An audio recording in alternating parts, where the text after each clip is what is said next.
Daniel Walker. ¿Qué sucede cuando una tranquila mañana en auto se convierte de repente en una auténtica pesadilla?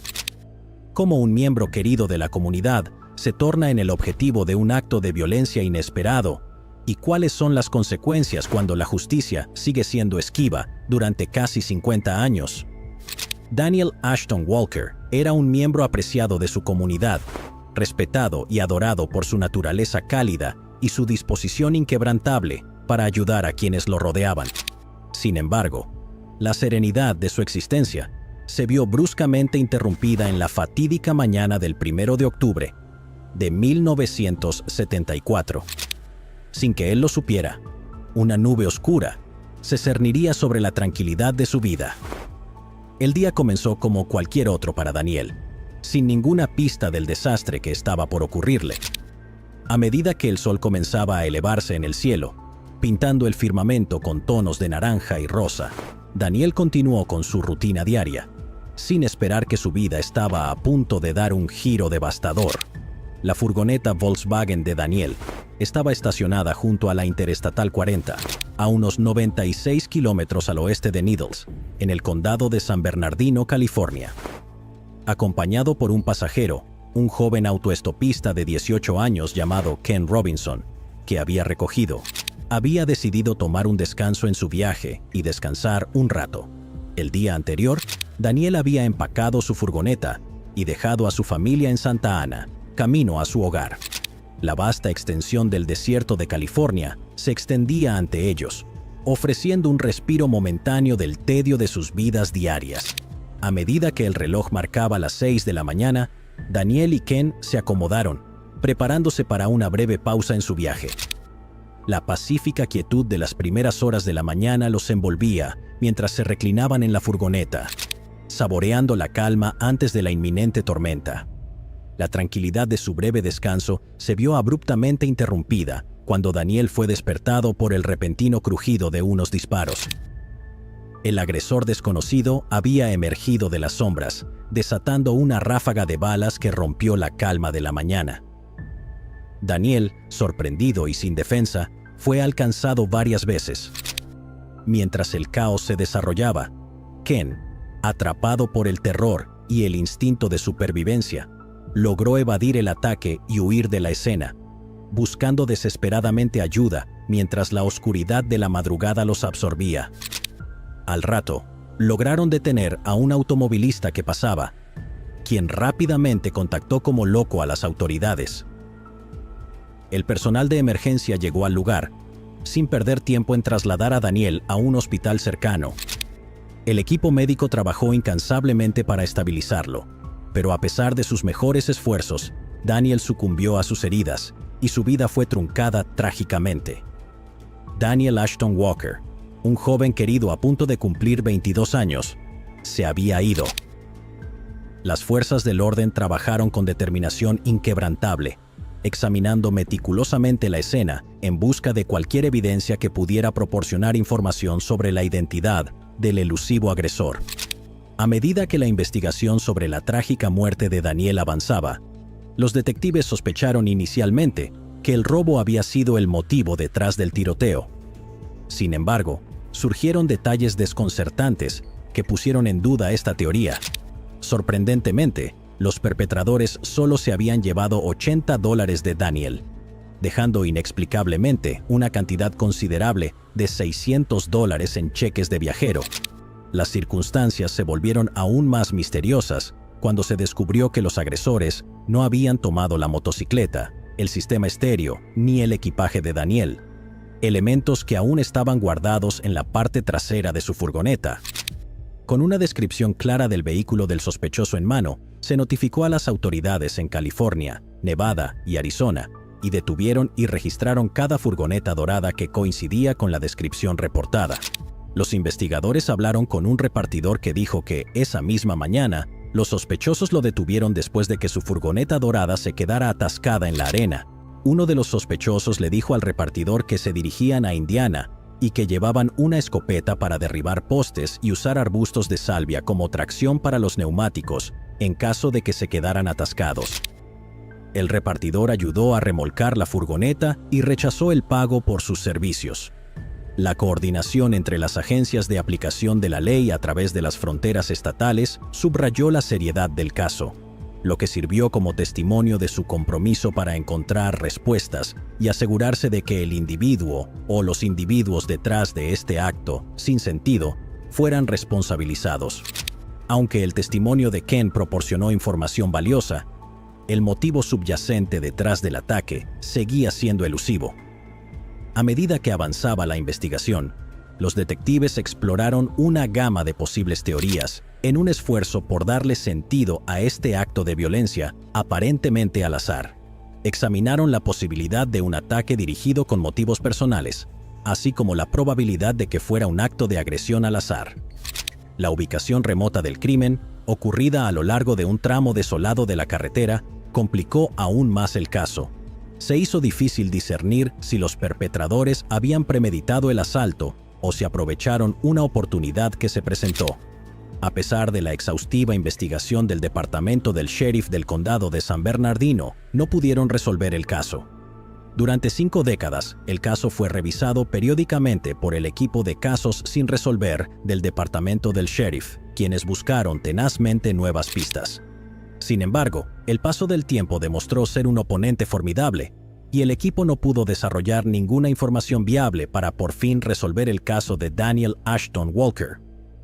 En un avance significativo, el 15 de noviembre del 2023, el equipo de casos sin resolver reanudó su investigación. Sus renovados esfuerzos los llevaron a identificar al infame perpetrador en serie, Thomas Eugene Creech, de 73 años, como el principal sospechoso en el caso en enero del 2024. Este avance se basó en información crucial que incluía detalles íntimos corroborados de las propias declaraciones de Creech sobre el asesinato. Para asegurar la validez de sus hallazgos, la oficina del fiscal del condado de San Bernardino colaboró con la oficina del fiscal del condado de Ada en Idaho.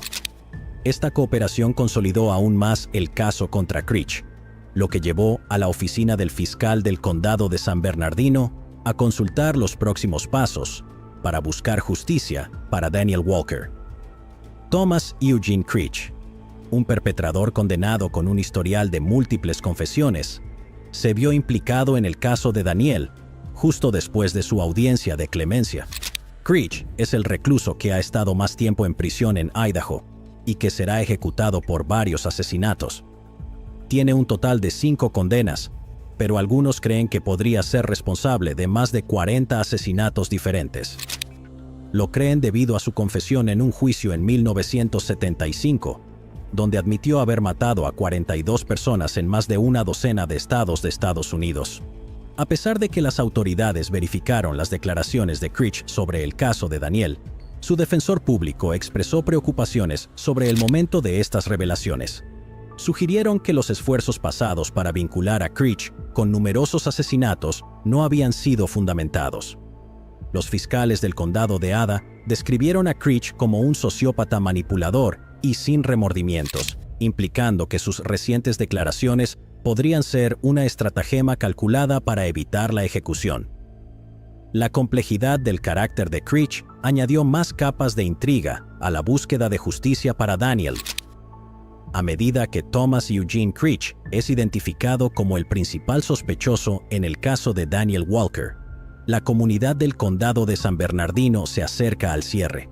Después de casi 50 años, es posible que por fin se haga justicia en este trágico caso de violencia sin sentido, brindando una medida de consuelo a los seres queridos de Daniel y a la comunidad en general. El hermano de Daniel, Doug Walker, publicó un libro en Amazon titulado Daniel, mi hermano, Misterio en el Mojave. Daniel, mi hermano, Misterio en el Mojave. Doug dijo que dedicó 2 capítulos del libro a la personalidad de su hermano. En la última carta del padre a Daniel, escribió: «Todos hablan tan bien de ti, siempre y sin excepción. La oficina del fiscal del condado de San Bernardino aún no ha anunciado si planean extraditar y procesar a Creech». La portavoz, Jacqueline Rodríguez, dijo: «Estamos recibiendo los informes y estamos en contacto continuo con la oficina del fiscal del condado de Ada y nuestro equipo de investigación del condado de San Bernardino En lo que respecta a la búsqueda de justicia en este asunto, para Doug Walker, la justicia no necesariamente incluye la ejecución de Creech. Dijo, mientras puedan probar que quien lo hizo, eso está bien para mí. Si pierden la vida o no, eso no es decisión mía. Eso está por encima de mi nivel salarial. Robert Scott Parrish. ¿Quién era Scott Parrish, el respetado empresario y voluntario comunitario de Fort Wayne, Indiana? ¿Qué secretos yacían ocultos detrás de su vida aparentemente perfecta? Durante casi 18 años, su trágica desaparición permaneció como un misterio que sacudió a la comunidad hasta su núcleo. Robert Scott Parrish, un empresario de 49 años, era el respetado dueño de Parrish Wallpaper and Paint Incorporated, ubicado en Fort Wayne, Indiana. Nacido y criado en Fort Wayne, Scott tenía profundas raíces en la comunidad, donde era ampliamente reconocido no solo por su éxito empresarial, sino también por su extenso trabajo voluntario con numerosas organizaciones locales. Scott era un hombre de familia devoto, querido por sus padres, Jim y Nancy Parrish, y sus hermanos, Mike, Greg, Tom y Danny. Su dedicación tanto a su negocio como a la comunidad lo convirtió en una figura muy querida en Fort Wayne. La compañía de Scott era más que solo un negocio local. Era un testimonio de su compromiso con la calidad y el servicio, ganándose la confianza y lealtad de innumerables clientes a lo largo de los años. Poco sabía nadie que, bajo la superficie de esta vida aparentemente perfecta, yacían las semillas de una tragedia que pronto se desarrollaría. La noche del 29 de marzo del 2006, alrededor de las 6:30 de la tarde, Danny, el hermano de Scott, y su esposa Patty se alarmaron cuando Scott no se presentó a trabajar y no respondía a su teléfono. Temiendo que algo estuviera mal, fueron a la casa de Scott en la cuadra 1000 de la avenida Vermont para verificar su situación. Dentro, hicieron un descubrimiento horroroso.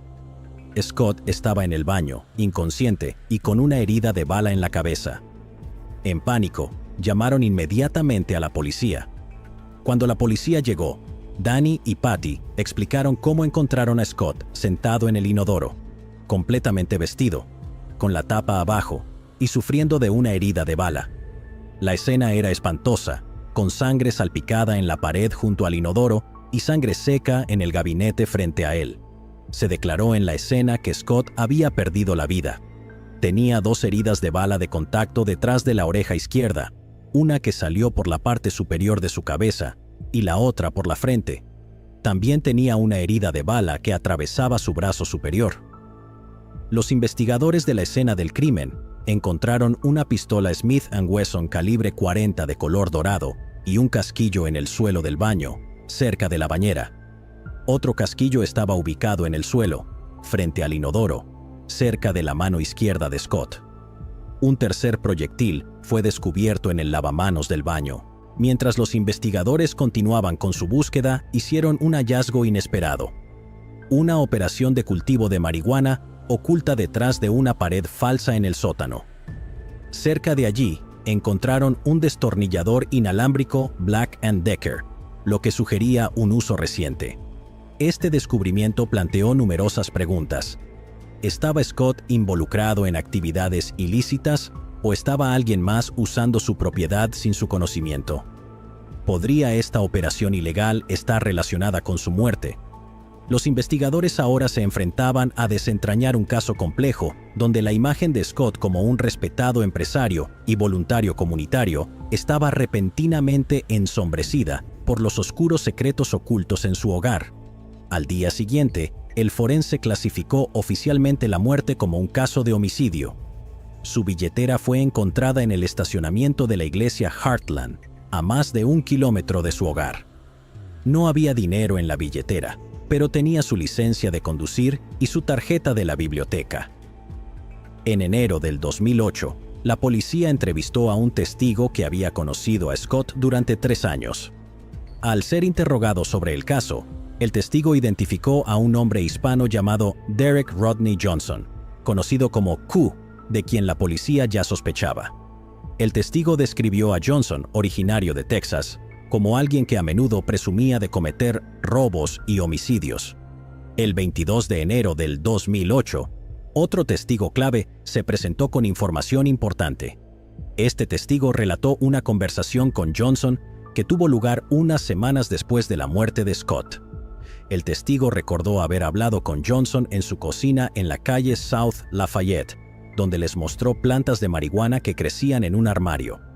Luego afirmó que había tomado las plantas durante un robo.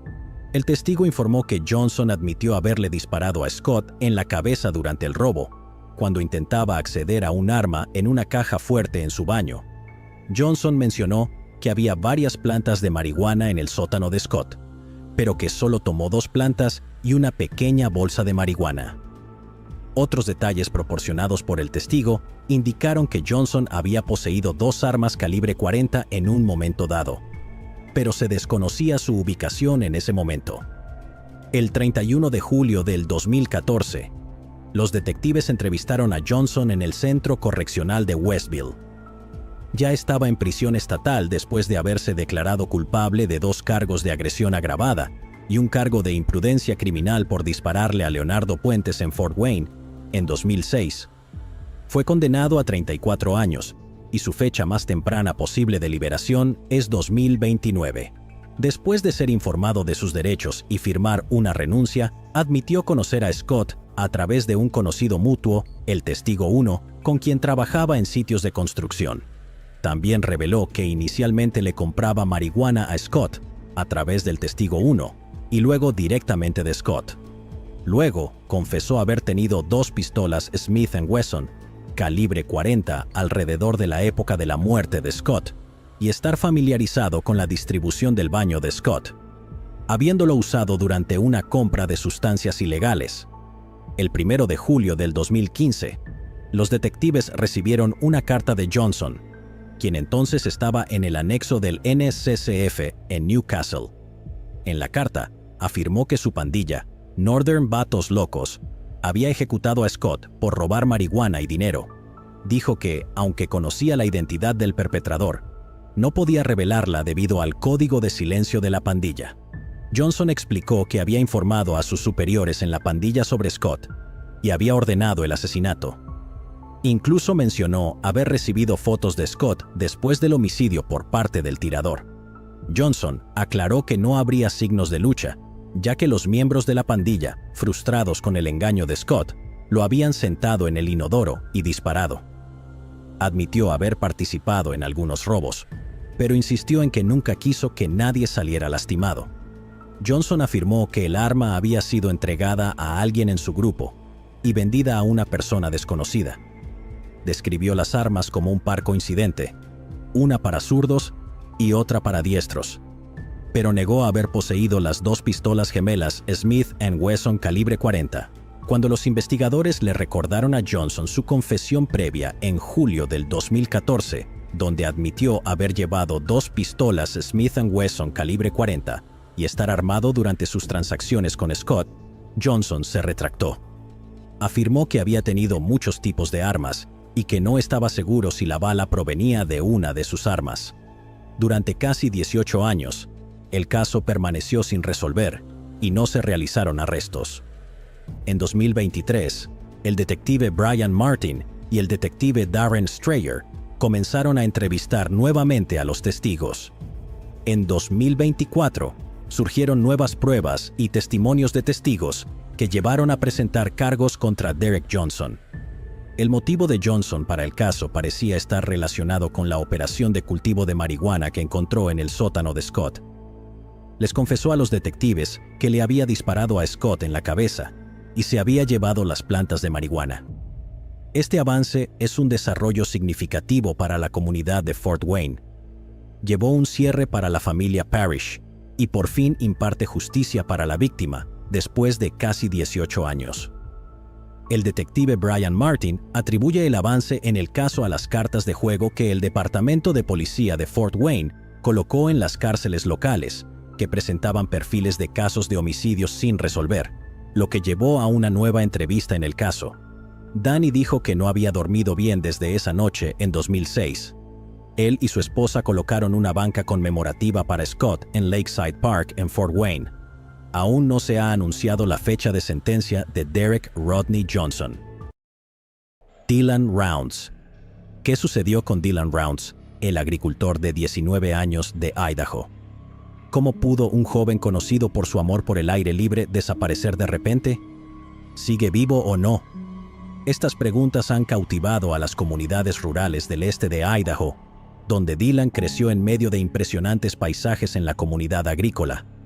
Los padres de Dylan, Justin y Candice, se divorciaron cuando él tenía apenas 4 años, lo que llevó a que él y su hermano y hermana menores dividieran su tiempo entre Idaho Falls, donde vivía su padre, y Twin Falls, donde residía su madre.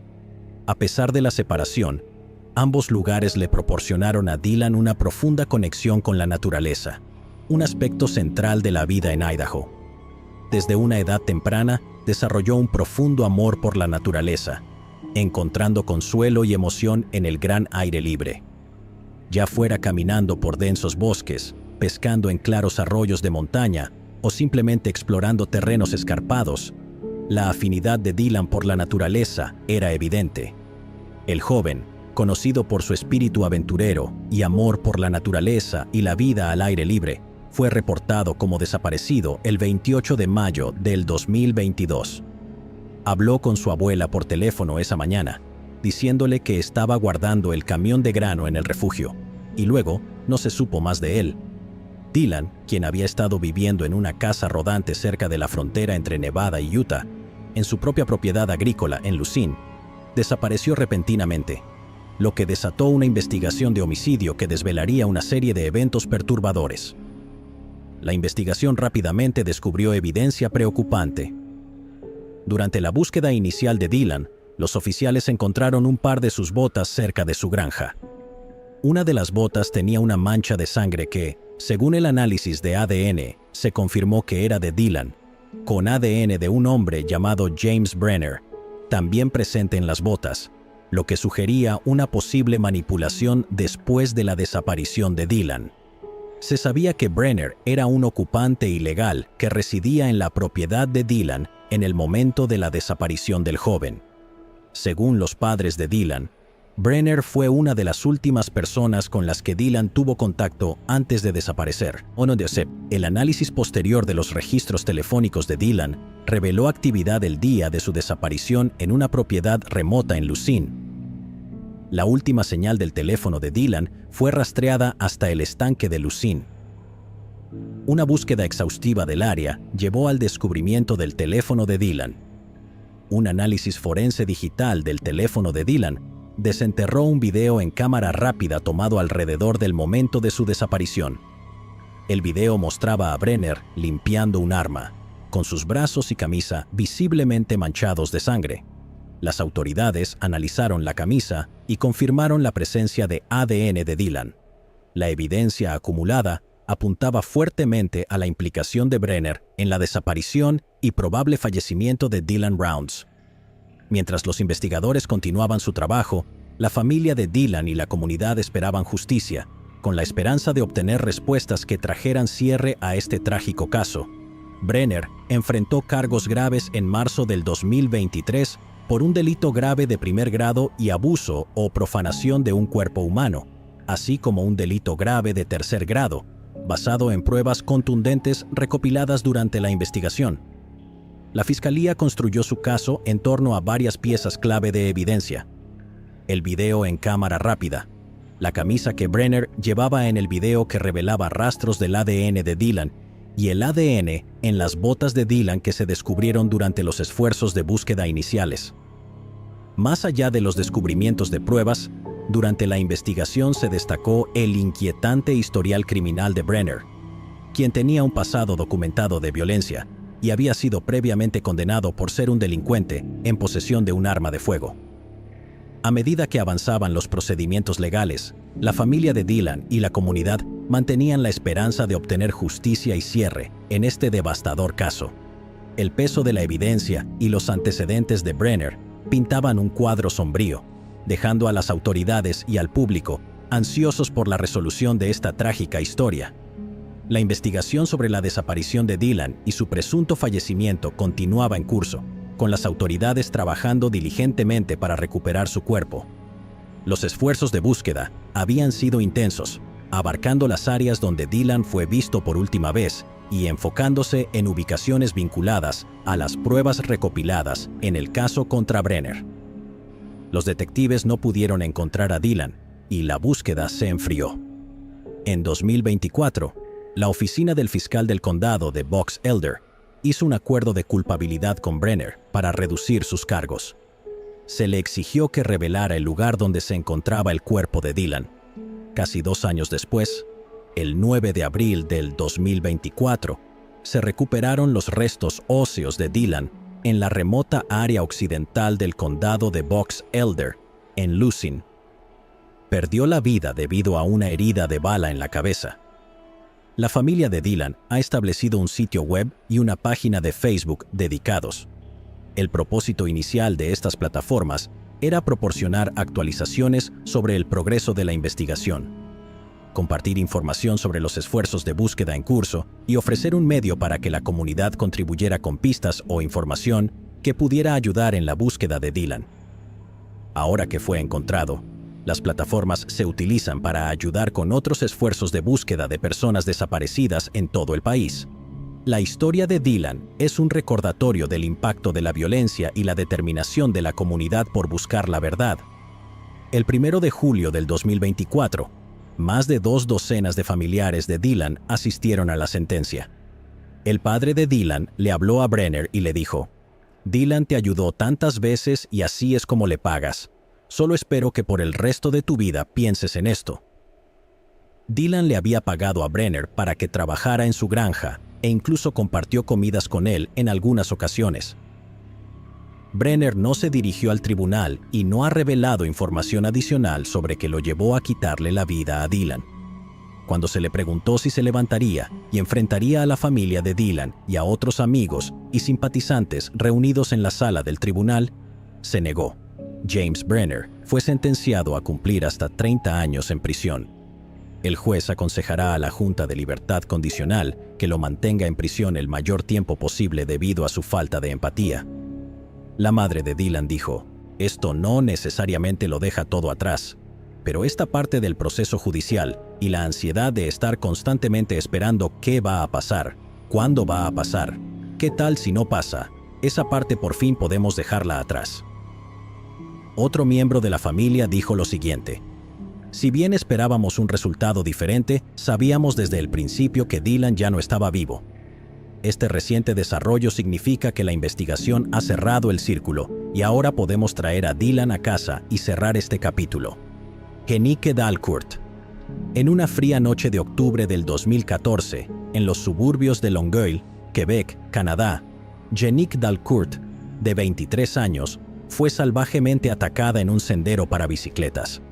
Su vida fue brutalmente truncada por un ataque brutal que desconcertó a los investigadores y dejó a la comunidad conmocionada, mientras los perpetradores desconocidos parecían desaparecer sin dejar rastro.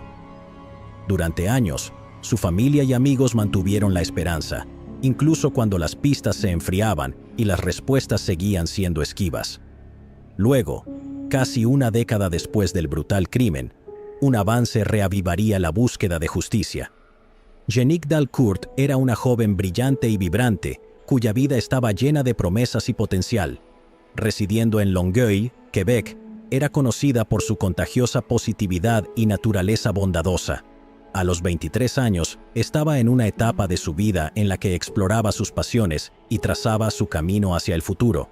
En su tiempo libre, Jenique disfrutaba de actividades al aire libre, incluyendo caminar y andar en bicicleta, aprovechando a menudo los pintorescos senderos para bicicletas alrededor de Longueuil, un pasatiempo que terminaría abruptamente y le costaría brutalmente la vida. El 21 de octubre del 2014, la rutina de Jenique de caminar por la noche de regreso a casa desde el trabajo se convirtió en una horrible pesadilla en un sendero para bicicletas mal iluminado. Mientras avanzaba por la ruta familiar, disfrutando de la soledad del área, fue atacada repentinamente con una barra de hierro y su vida fue brutalmente arrebatada. Sus amigos y familiares quedaron enfrentando el dolor y las preguntas sin respuesta. lo que provocó un torrente de apoyo y llamados a la justicia. Inmediatamente después del descubrimiento de su cuerpo, la policía de Longueuil respondió rápidamente, lanzando una investigación intensiva sobre las circunstancias del caso. Un año después de que Jeannick perdiera la vida, se erigió una pequeña cruz blanca y una placa conmemorativa en su memoria cerca de donde fue atacada. Al mismo tiempo, Monique Dalcourt, la madre de Jeannick, inició una petición. Ella dijo que el gobierno no estaba haciendo lo suficiente para apoyar a las familias de las víctimas de crímenes. Desde que la vida de su hija terminó, ha tenido problemas para dormir. Tuvo que dejar de trabajar y no ha podido pagar sesiones de terapia para obtener ayuda profesional. Ella dijo, «Estoy pidiendo que reconozcan a los padres de hijos asesinados como víctimas. Quiere que el gobierno proporcione más servicios y apoyo financiero». Según ella, el gobierno debería pagar todas las sesiones de psicoterapia para los padres que perdieron a un hijo en un crimen violento durante el tiempo que sus profesionales de la salud mental lo consideren necesario. También dice que los padres deberían ser reembolsados por los daños si ya no son capaces de trabajar como resultado de la muerte de su hijo. Durante los años siguientes, la investigación sobre el caso de Jeannick permaneció activa con actualizaciones periódicas de las autoridades, quienes le prometieron a la familia de Jeannick que estaban comprometidos a encontrar al perpetrador. Los avances en la tecnología forense y el trabajo policial persistente mantuvo viva la esperanza para los seres queridos de Jeannick, quienes soportaron la agonizante espera de respuestas. Después de casi una década de búsqueda implacable de justicia, la policía de Longueuil anunció un gran avance en el caso de Jeannick Dalcourt. En mayo del 2024, las autoridades revelaron que Michael Macduff Jalbert, de 35 años, había sido arrestado. Él fue el hombre que llamó a la policía en 2014 para informar sobre el incidente y fue arrestado poco después, pero debido a la falta de pruebas en ese momento, fue liberado sin cargos, dejando el caso abierto. Sin embargo, esta vez fue acusado de asesinato en primer grado en relación con el brutal homicidio que había conmocionado a la comunidad en octubre del 2014. El arresto fue un avance significativo en un caso que había dejado a la familia de Jeannick y a los investigadores frustrados y buscando respuestas. El inspector en jefe Pierre Duquette, del Servicio de Policía de la Aglomeración de Longueuil, describió la investigación como compleja y enfatizó que los avances en la ciencia forense por fin habían producido nuevas pruebas cruciales. Los detalles del avance se mantuvieron en reserva para proteger la integridad de los procedimientos judiciales en curso, pero Duquette le aseguró al público que la determinación de buscar la verdad y proporcionar cierre a la familia de Jeannick nunca había flaqueado. Expresó gratitud por la resistencia y paciencia mostradas por los padres de Jeannick, Monique Dalcourt y John Gandolfo a lo largo de los años. La comunidad, profundamente afectada por la trágica muerte de Jeannick y la larga búsqueda de su perpetrador, respondió con una mezcla de alivio y reflexión triste mientras la noticia del arresto se difundía. Se renovaron vigilias y homenajes en toda Longueuil, honrando la memoria de Jeannick y reconociendo la persistencia de las fuerzas del orden en la resolución de su caso. El padre de Jeannick le dijo a los periodistas fuera de la sala del tribunal que aunque nada podía devolver a su hija, la familia ahora podía encontrar algún tipo de cierre. Nuestra hija Jeannick fue asesinada de manera insensata y brutal, golpeada hasta la muerte por un individuo enfermo que debe pagar por sus crímenes. Nuestra familia ahora necesita tiempo para procesar todo esto. Nick Gandolfo, el hermano de Jeannick, la recuerda como una joven amable y feliz que irradiaba positividad.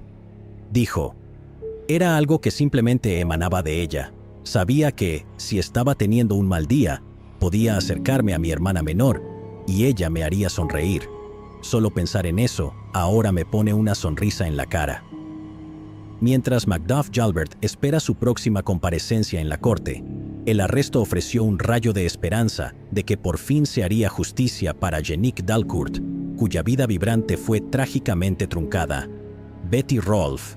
En una fría mañana de noviembre de 1988, Betty Rolfe desapareció durante su rutina diaria de caminar al trabajo, solo para ser encontrada brutalmente agredida y asesinada al día siguiente cerca de un paso a nivel de ferrocarril. Durante más de 30 años, su caso permaneció sin resolver hasta que pruebas innovadoras de ADN descubrieron la verdad detrás del trágico destino de Betty. Betty Rolfe era una figura querida en la comunidad de Grand Chute, Wisconsin. A los 60 años, seguía siendo una mujer trabajadora, manejando múltiples empleos para mantener a su familia. Uno de sus principales roles era en el salón de banquetes Country Air, donde diligentemente se encargaba de la lavandería y otras tareas. Su hogar en la calle West Spencer estaba convenientemente ubicado a menos de 1 kilómetro del salón de banquetes, lo que hacía de sus caminatas matutinas una parte rutinaria de su día. A pesar de las dificultades que soportó, incluida un matrimonio tumultuoso, Betty seguía siendo un pilar de fortaleza y amor para quienes la rodeaban, lo que haría su destino aún más trágico. En la madrugada del 6 de noviembre de 1988, Betty Rolfe dejó su hogar para caminar al trabajo, pero ese domingo, Betty nunca llegó a su destino. Su ausencia en el trabajo fue inusual y de inmediato generó preocupación entre sus colegas y su familia. Cuando no regresó a casa más tarde ese día, su familia se preocupó cada vez más y la reportaron como desaparecida a la policía. A la mañana siguiente, las autoridades locales realizaron una búsqueda exhaustiva. La comunidad estaba en vilo, esperando ansiosamente noticias sobre el paradero de Betty. Trágicamente, sus peores temores se confirmaron cuando su cuerpo fue descubierto cerca de un paso a nivel en la calle West Spencer, a solo medio kilómetro de su casa. Betty fue encontrada parcialmente vestida cerca de un cruce de ferrocarril y un puente en la calle West Spencer en Grand Chute. La escena era desoladora. Había sido golpeada, agredida y estrangulada con una correa de su bolso.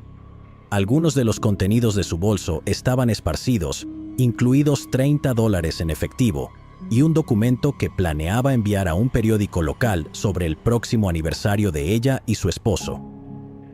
La policía lanzó una investigación intensiva, peinando el área en busca de testigos y recolectando evidencia de la escena del crimen. A pesar de sus esfuerzos, la investigación inmediata arrojó pocas pistas.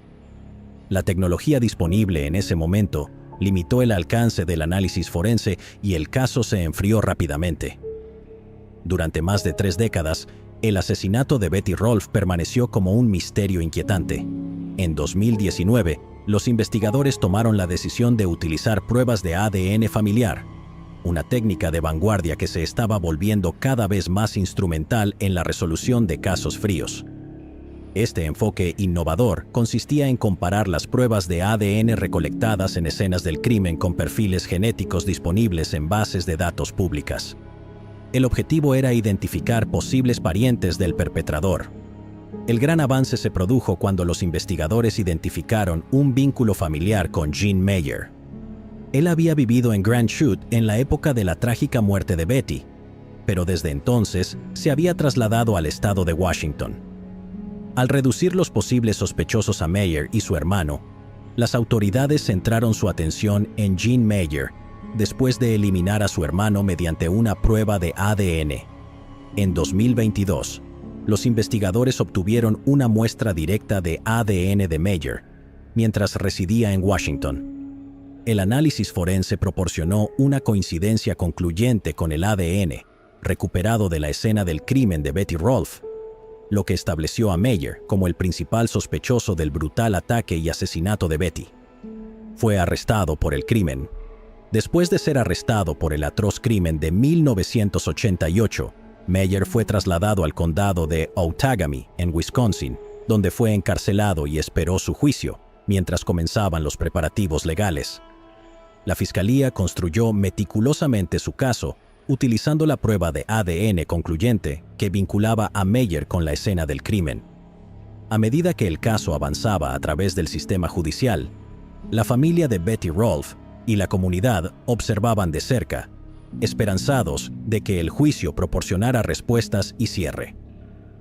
Durante el juicio, que duró más de una semana en mayo del 2024, La sala del tribunal observó mientras se revisaban y examinaban los detalles espeluznantes del crimen. La fiscalía y la defensa intercambiaron argumentos centrados en los hallazgos forenses y las circunstancias que rodearon la muerte de Betty. Después de deliberar durante varias horas, el jurado llegó a un veredicto, y el 21 de mayo del 2024, Jean Meyer fue declarado culpable tanto del asesinato como del horrendo ataque. La condena de Meyer representó un sentido de cierre que muchos habían estado esperando. El 11 de julio del 2024, Meyer fue sentenciado a cadena perpetua con posibilidad de libertad condicional, después de 34 años por el cargo de asesinato en primer grado y 20 años por el cargo de asalto en primer grado con un arma peligrosa. Los dos cargos se cumplirán de manera consecutiva. La hija de Betty, Sheila Worm, dijo fuera del tribunal: "Ahora podemos descansar tranquilos sabiendo que lo tienen y que estará encarcelado por mucho tiempo". La comunidad de Grand Chute y los seres queridos de Betty encontraron consuelo al saber que se había logrado justicia por el acto de violencia sin sentido que los había atormentado durante más de 3 décadas. Kathleen Boleman, en Providence, Rhode Island, un escalofriante misterio que abarcó casi un cuarto de siglo, ha resurgido con respuestas largamente esperadas. Kathleen Boleman, una madre devota y mesera, encontró un trágico final en 1999. Su vida fue arrebatada por un acto atroz de violencia detrás de la escuela secundaria Roger Williams. Durante décadas, su familia ha sido atormentada por la ausencia de justicia y el misterio de su trágico final. El arresto de un sospechoso previamente desconocido ha reabierto viejas heridas, y los seres queridos de Kathleen pueden por fin encontrar la justicia que habían esperado durante tanto tiempo. La vida de Kathleen Boleman fue un testimonio de la resiliencia y la devoción hacia su familia. Madre de 4 hijos y una de 8 hermanos, Kathleen vivió con un espíritu vibrante y un profundo compromiso con aquellos a quienes amaba. Residente de Providence, Rhode Island, era una mesera dedicada, conocida por su calidez y generosidad hacia clientes y compañeros de trabajo por igual. Sus días transcurrían equilibrando las demandas del trabajo y la crianza de sus hijos, a quienes valoraba por encima de todo. Nadie podría haber predicho el trágico destino que le esperaba a Kathleen y los años de angustia que seguirían. El día 11 de marzo de 1999 comenzó como cualquier otro para Kathleen, pero su vida llegó a un final abrupto y trágico. Su cuerpo sin vida fue descubierto estrangulado en un área apartada cerca de los terrenos de la escuela secundaria Roger Williams, en Providence, Rhode Island. El descubrimiento del cuerpo de Kathleen desató una investigación inmediata e intensiva por parte de la policía de Providence. Los esfuerzos iniciales para reconstruir los eventos que llevaron a su muerte se encontraron con desafíos. Los detectives lucharon por reunir pruebas suficientes para identificar a un sospechoso, y, a pesar de las sospechas iniciales, el caso pronto se enfrió. En años recientes, el detective Angelo Evant asumió el caso de Kathleen con renovado vigor. A través de un meticuloso reexamen de las pruebas y persistentes entrevistas con testigos, Evant descubrió nuevas pistas cruciales para avanzar en la investigación. Estos esfuerzos culminaron en un gran avance cuando, el 16 de abril del 2024, Kevin Williams, un residente de 53 años de Providence, fue arrestado en la calle Road sin incidentes. Williams, identificado como sospechoso al inicio de la investigación original, pero no acusado debido a la falta de pruebas, ahora enfrenta cargos en primer grado. Su arresto fue un momento decisivo en la larga búsqueda de justicia para Kathleen y su familia. El proceso legal comenzó con la lectura de cargos a Williams el 17 de abril del 2024, cuando se reveló la acusación formal en la Corte Superior del Condado de Providence. El fiscal general Peter F. Neronha enfatizó el impacto que los crímenes violentos tienen en las familias de las víctimas y elogió al detective Angelo Evant y al Departamento de Policía de Providence por avanzar en el caso. El coronel Oscar L. Pérez Jr., también felicitó a la policía por hacer que Williams rindiera cuentas. Además de los cargos en el caso de Kathleen, Williams enfrenta cargos en la Sexta División de la Corte de Providence por violar una orden de no contacto en relación con otro caso de violencia doméstica. El fiscal general adjunto James R. Blount y la fiscal general asistente especial Ariel Pitner, junto con el detective Angelo Evans, están liderando la investigación y la fiscalía, asegurando un esfuerzo coordinado para buscar justicia. Williams fue detenido sin derecho a fianza, en espera de futuras comparecencias en la corte. Aún no se ha anunciado la fecha de inicio del juicio. El arresto de Kevin Williams por el asesinato de Kathleen Bollman es un paso significativo hacia la justicia, después de más de 2 décadas de preguntas sin respuesta y dolor. La familia de Kathleen enfrenta una mezcla de emociones. Sienten alivio porque se están dando pasos hacia el cierre, pero también están lidiando con el profundo dolor de perderla de una manera tan trágica, sabiendo que ninguna cantidad de justicia podrá compensar su devastadora pérdida. Tom Odow, el hermano de Kathleen, dijo que la familia siente un alivio por el arresto, pero también ira porque no saben por qué el sospechoso atacó a Kathleen hace casi 25 años. Tom mencionó: "Fue muy sorprendente porque nadie había oído hablar de este tipo antes, pero nos sentimos aliviados de que por fin alguien haya sido arrestado por esto". Cynthia Balcom, la hermana de Kathleen, declaró en un comunicado: "No pasa un día sin que pensemos en ella. Cuando pase la novedad de esto, encontraremos consuelo sabiendo que por fin se hará justicia. Solo desearía que nuestra madre estuviera aquí para ver esto". Robert y Robbie Ford.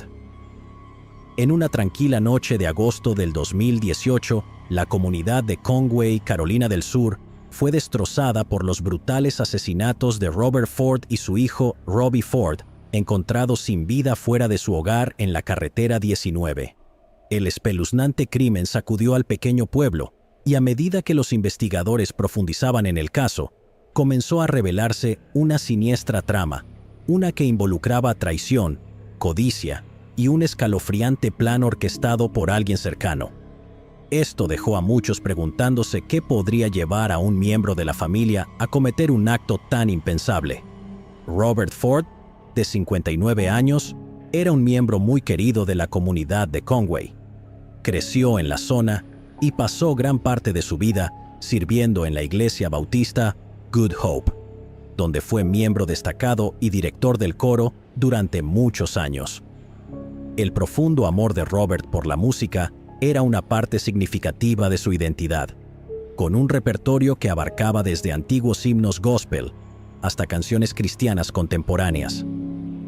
El compromiso de Robert con su comunidad era evidente en su vida diaria. Compartía productos de su jardín y siempre saludaba a la gente con una sonrisa amigable. La tragedia que destrozaría a la familia Ford no fue la primera dificultad que Robert enfrentó.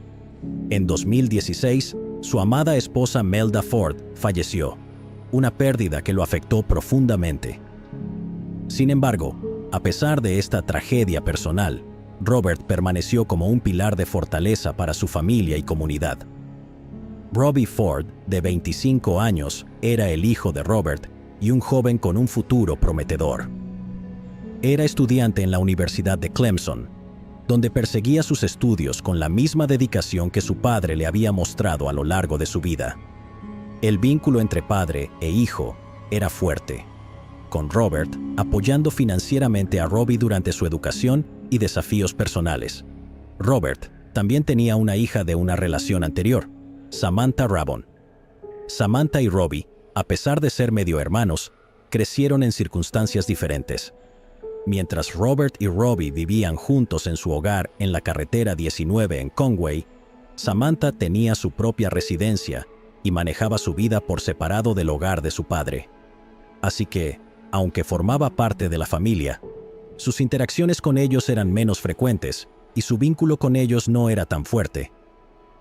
A primera vista, parecía que la familia Ford era como cualquier otra, pero había oscuros motivos en juego que pronto costarían la vida de padre e hijo.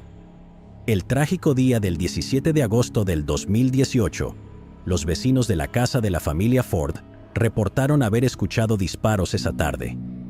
Ciudadanos preocupados alertaron a las autoridades, quienes respondieron rápidamente a la escena. Al llegar, las fuerzas del orden descubrieron a Robert y Robbie Ford fuera de su hogar, fatalmente heridos por disparos. La escena del crimen pintaba un cuadro sombrío de violencia calculada. Los investigadores encontraron evidencia que sugería un intento deliberado de borrar cualquier rastro de la identidad del perpetrador. Un vehículo vinculado a los Ford fue descubierto cerca, incendiado en un aparente esfuerzo por destruir pruebas cruciales. A pesar de los intentos del perpetrador de destruir las pruebas, los investigadores estaban decididos a reconstruir los eventos de ese fatídico día. Las autoridades revisaron rápidamente la evidencia física y digital y entrevistaron a posibles testigos. Estos esfuerzos llevaron a la identificación de varias personas de interés basadas en relatos de testigos y evidencia circunstancial. Pero los investigadores tardarían 2 años en construir un caso, estableciendo cronologías y determinando posibles motivos para el crimen. La investigación tuvo avances significativos a medida que el análisis forense de la evidencia física y los rastros digitales comenzaron a arrojar pistas concluyentes. Basándose en la evidencia acumulada y en los testimonios de los testigos, las autoridades identificaron a Randy Granger, de 53 años, como el hombre armado responsable de llevar a cabo los asesinatos. Granger tenía un pasado problemático, con roces con la ley, y antes de su participación en los asesinatos de los Ford, ya contaba con un historial criminal que incluía condenas por delitos violentos. Su historial de actividad criminal pintaba un cuadro de un hombre familiarizado con el lado oscuro de la sociedad. Granger fue arrestado en 2020 en relación con los asesinatos de los Ford, y su testimonio resultó ser fundamental para desentrañar la red de eventos en torno al crimen. Se descubrió que las pruebas de ADN recuperadas de colillas de cigarros y una gorra parcialmente quemada coincidían con el perfil de ADN de Granger. No pasó mucho tiempo después del arresto de Randy Granger que Samantha Rabon, la hija de Robert Ford y media hermana de Robbie, fue implicada como la mente maestra detrás del violento crimen. Parecía que el motivo era reclamar una herencia significativa, incluido el dinero del seguro. Samantha le había prometido a Granger $20,000 para llevar a cabo los asesinatos. Teresa Martin, la novia de Granger, también fue acusada de ser cómplice después del hecho. Supuestamente, Martin había facilitado la conexión entre Samantha y Granger y había llevado a Samantha hacia y desde la escena del crimen. Los procedimientos judiciales fueron complejos y se extendieron durante varios años, involucrando múltiples testimonios, pruebas forenses y argumentos legales. El juicio de Granger concluyó en abril del 2023, donde enfrentó cargos por el crimen fatal, incendio premeditado y conspiración criminal. Su testimonio sobre su participación fue corroborado por pruebas de ADN y el testimonio de Martin. Randy Granger fue declarado culpable de todos los cargos y fue sentenciado a 2 cadenas perpetuas consecutivas sin posibilidad de libertad condicional, además de 20 años adicionales por incendio premeditado y conspiración criminal. El juicio de Samantha Rabon concluyó en febrero del 2024. Enfrentó cargos de violencia fatal, conspiración para cometer el asesinato y solicitud del mismo. Su juicio incluyó testimonios de Granger, Martin y varios expertos forenses, con pruebas que incluían mensajes de texto y registros telefónicos que mostraban la coordinación de Samantha con Granger y Martin. La fiscalía enfatizó el motivo financiero, centrando la atención en la significativa herencia que Samantha esperaba obtener tras la muerte de su padre y medio hermano. Lee Andrew Waller, asistente principal del fiscal en el 15º Circuito Judicial, dijo que Samantha tenía 1 millón de razones para hacer esto. Describió los activos del anciano Ford, que incluían una cuenta $400,000, cuentas de inversión con Edward Jones, seguros de vida, una casa y $100,000 en una cuenta bancaria. Tras la muerte de Robert, Robbie Ford habría sido el beneficiario principal. También mencionó que Samantha residía en un tráiler sencillo con su esposo y sus 3 hijos. Vivían con un ingreso de $30,000 al año en el momento de los asesinatos. Posteriormente, se mudó a la casa de su padre fallecido. Posteriormente, Samantha Rayburn fue declarada culpable de todos los cargos y fue sentenciada a 2 cadenas perpetuas consecutivas sin posibilidad de libertad condicional, además de sentencias adicionales consecutivas que suman 30 años por los cargos de conspiración y solicitud. El caso de Teresa Martín se resolvió mediante un acuerdo de culpabilidad, en el que se declaró culpable de ser cómplice después del hecho. Su testimonio fue crucial en los juicios de Granger y Samantha, detallando su papel y la participación de los otros 2 perpetradores. Martin está esperando su sentencia, pero se espera que reciba una condena reducida debido a su cooperación con la fiscalía.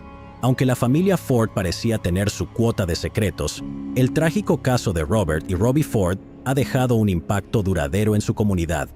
Su prematura muerte conmocionó y entristeció a todos los que los conocían.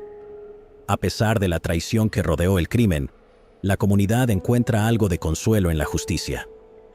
Wendy Jerome. Un feriado se convirtió en una pesadilla cuando una madre se despertó convencida de que algo andaba mal. Y así fue. Los horribles eventos de la noche permanecieron cubiertos de misterio durante 36 años, pero todos esos años atrás, en 1984, una niña decidió que ayudaría a encontrar al culpable y lo hizo como investigadora. En la noche de Acción de Gracias de 1984, Wendy Jerome, de 14 años, salió de la casa de su amiga en Rochester, Nueva York, pero nunca llegó a casa. Wendy y su padre, Wayne, habían cocinado la cena de Acción de Gracias juntos, algo conmovedor. La madre de Wendy trabajaba como enfermera. Tenía una rutina dura trabajando en el asilo Beechwood. Después de la cena, Wendy estaba ayudando a su padre con los platos mientras su madre se fue a tomar una siesta arriba. Los 2 planeaban comer el postre una vez que los platos estuvieran listos y Marlene se hubiera despertado de su siesta. Su hermanito, Bill, estaba jugando. Nacida el 1 de noviembre de 1970, Wendy acababa de cumplir 14 años unos días antes. Desde su cumpleaños, tenía algo de independencia y quería hacer cosas por su cuenta. Wendy le pidió permiso a su padre para ir a la casa de su amiga Susie Keller. No estaba muy lejos, solo a unas pocas cuadras. Era el cumpleaños de su amiga al día siguiente, y Wendy quería darle una tarjeta de cumpleaños. Wayne lo permitió ya que su toque de queda era a las 8 de la noche de todas formas, y eran las 7, lo que significaba que volvería en poco tiempo. Marlene se despertó con una abrumadora urgencia de encontrar a su hija. Estaba inquieta, tenía un mal presentimiento y bajó corriendo las escaleras, preguntando apresuradamente, ¿dónde está Wendy? Wayne tranquilizó a Marlene, diciéndole que Wendy estaba visitando a una amiga y que volvería pronto, instándola a no preocuparse. Para las 8:15 de la noche, el pánico se instaló, ya que Wendy aún no había regresado. Solo habían pasado 15 minutos de su toque de queda, pero aún así era preocupante, ya que nunca llegaba tarde, temprano quizás, pero nunca tarde. Comenzaron a llamar a la familia Keller, pero no recibieron respuesta. Pasaron horas antes de que por fin los contactaran. La primera pregunta de Marlene fue, ¿está Wendy con ustedes? La madre de Susie se detuvo en estado de shock y dijo, Marlene, cuelga el teléfono y llama a la policía ahora mismo.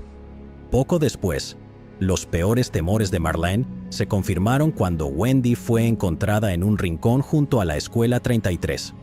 Un joven de 22 años descubrió su cuerpo sin vida entre las escuelas 33 y 11. Dijo que se dirigía a un bar cuando notó a alguien acostado, por lo que inicialmente lo dejó en paz, asumiendo que estaba borracho. Al inspeccionar más de cerca, vio sangre. Asustado, fue a la casa de un amigo antes de regresar al lugar para confirmar lo que había visto antes de contactar a la policía. Los oficiales en la escena se dieron cuenta de que ella ya no estaba viva y que había sido brutalmente atacada y dejada para dar sus últimos y agonizantes respiros sola. En 5 minutos, la policía estaba en la puerta de Marlene y le contaron lo que le había sucedido a Wendy. Según su madre, el patio de la escuela donde se encontró a Wendy no estaba en su ruta hacia la casa de Susie. Marlene cree que, al acercarse su hora de regreso a casa, Wendy pudo haber intentado visitar a otra amiga en el vecindario y tomó un atajo por la escuela. La investigación inicial reveló un trauma severo por golpe contundente, incluyendo una fractura de cráneo por un golpe significativo. Había sido atacada. El doctor Nicholas Forbes realizó un examen médico del cuerpo de Wendy y determinó que el trauma severo en su cráneo le había quitado la vida. La autopsia de Wendy reveló además que se utilizaron al menos 2 tipos diferentes de objetos para causar sus moretones y heridas. También podrían haber sido manos. Las marcas eran distintas. Se trataba de trauma por golpe contundente con algún objeto y trauma por corte, causado por algo que cortaba su cuerpo. Podría haber sido un cuchillo o un trozo de vidrio. La familia no pudo superar esta tragedia. Wayne y Marlene se divorciaron porque, en el fondo, ella culpaba a su esposo por lo sucedido. Bill Jerome, el hermano de Wendy, tenía miedo de todo después de que su hermana mayor fue brutalmente arrebatada. Temía que el agresor aún estuviera suelto. Por primera vez en su vida, tenía miedo de la oscuridad. Apenas salía a jugar, y cuando lo hacía, estaba asustado y receloso de todos a su alrededor. Después del divorcio, Wayne se mudó a Florida. Marlene no estaba contenta con lo que la policía estaba haciendo. Casi una década pasó y Marlene luchó mucho por conocer más detalles de esa noche. No se le permitió ver la escena del crimen, visitar el cuerpo en la morgue o siquiera mirar las fotos. Marlene exigió ver las fotos de la escena del crimen después de que los investigadores le informaron que Wendy estaba inconsciente y no era consciente de lo que le había sucedido ese día. Dijeron que falleció pacíficamente. Una vez que obtuvo una copia del informe de la autopsia, resultó que estaba a oscuras. Al leer repetidamente el informe de la autopsia, que mencionaba heridas defensivas, Marlene se enfureció. Se sintió traicionada, creyendo que la habían engañado cuando les había preguntado directamente sobre la lucha de Wendy con su agresor. Se sintió profundamente traicionada. Una vez que vio las fotos, encontró algo de consuelo. Había imaginado a Wendy tirada, expuesta al mundo, desvestida, de una manera que nunca hubiera querido ser vista. Marlene sufrió durante 9 largos años antes de ver las fotos y encontrar un poco de consuelo. Las fotos también le mostraron a Marlene lo que los investigadores habían sabido todo el tiempo. Wendy estaba vestida con jeans y una chaqueta de suéter marrón adornada con unicornios y corazones. Su capucha rosa, que siempre llevaba consigo, fue colocada sobre su rostro golpeado. Entonces, quienquiera que cometió el atroz acto permitió que Wendy se vistiera antes de quitarle la vida de manera tan brutal. Los investigadores le habían prometido a Marlene que Wendy se fue en paz y que no supo nada de lo que le sucedió después, incluidos los golpes en la cabeza.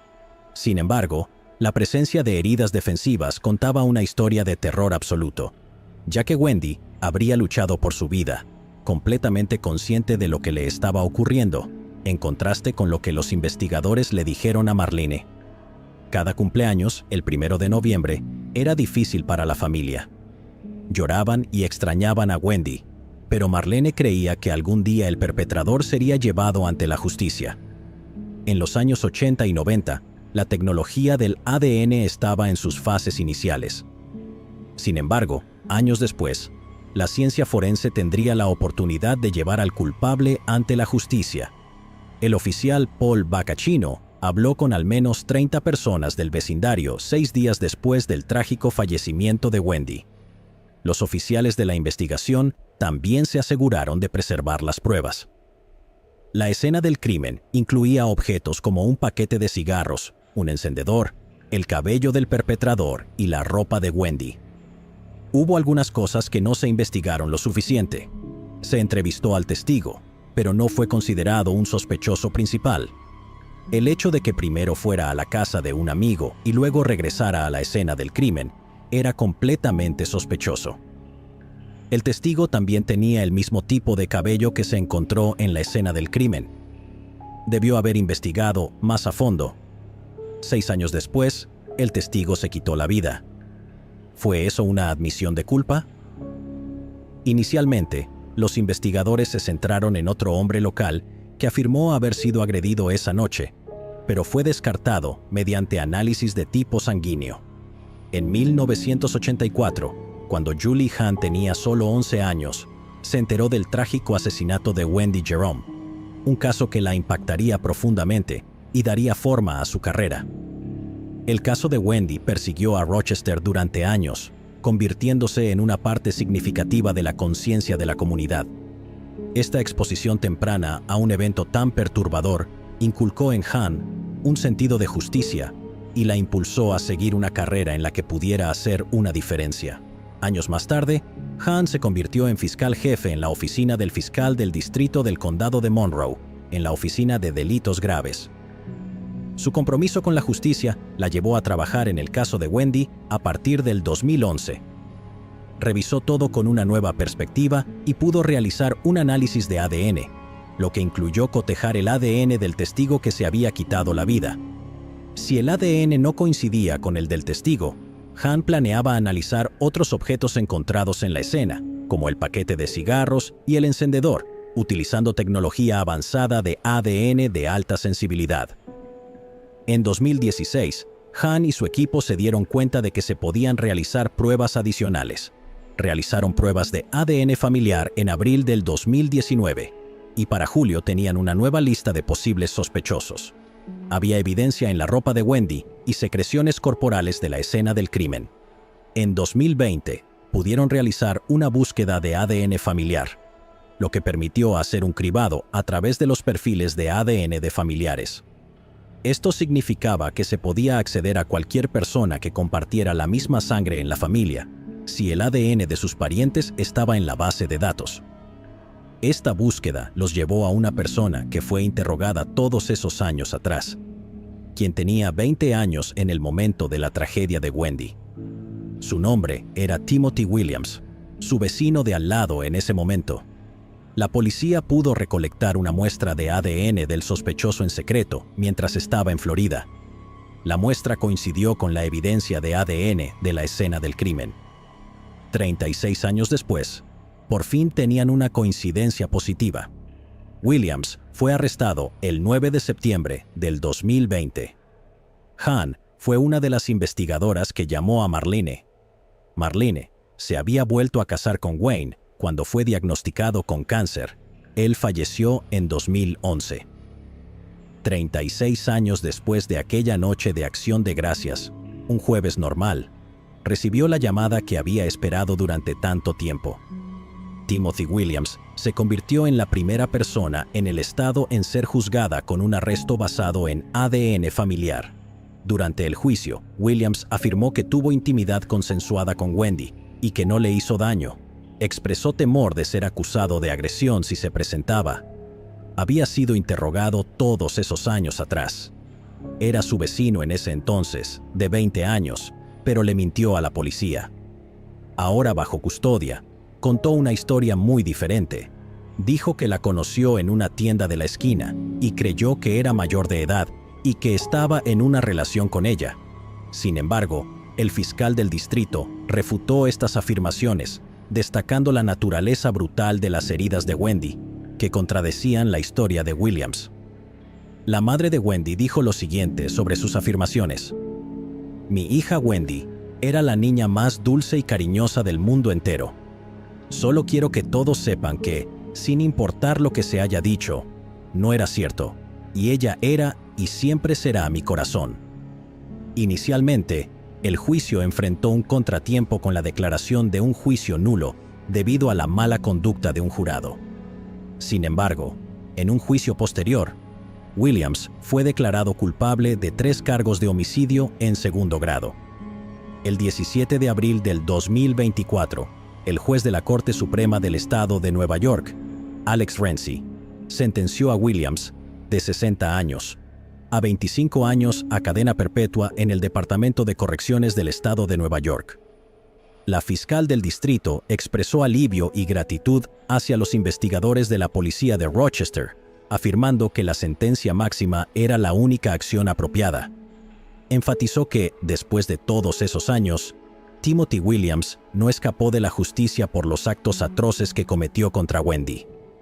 La madre de Wendy, Marlene, asistió a las audiencias judiciales y, después del veredicto de culpabilidad, expresó un sentido agridulce de cierre.